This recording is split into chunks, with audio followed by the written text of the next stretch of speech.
We usually take a Lizzie Borden axe to get it done. We had a super committee that turned out not to be very super, 6-6 on each side. And that was unfortunate.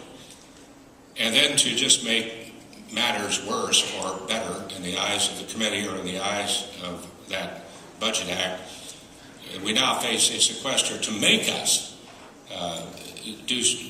make some progress on the deficit and the debt.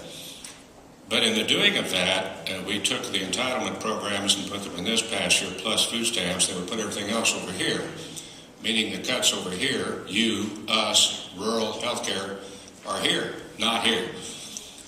And that's a problem, including our national security. So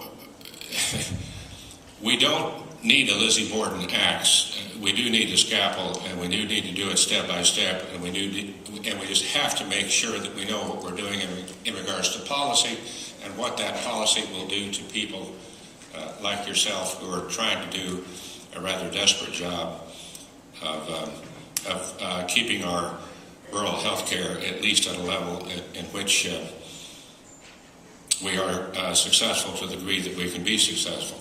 So we need your help, and we need your ideas on how best to address the challenges in the system. We always want to hear about you about the best ways to address issues. I've already made it clear that our country is in dire economic straits. I'd rather work with you to address this problem. And so I ask for you to bring me and my staff your ideas. We'll work with you. We'll get them considered. We are going to try to do tax reform in the Finance Committee. We are trying to deal with the sequester in the Finance Committee. I hope that we are successful in that regard. That's what we should be doing. But at any rate, in terms of the top priority in my office, and it has been for years, I want to work with you as a member of the Finance Committee and the Help Committee to bring relief to Kansas and our rural health care providers all across the country.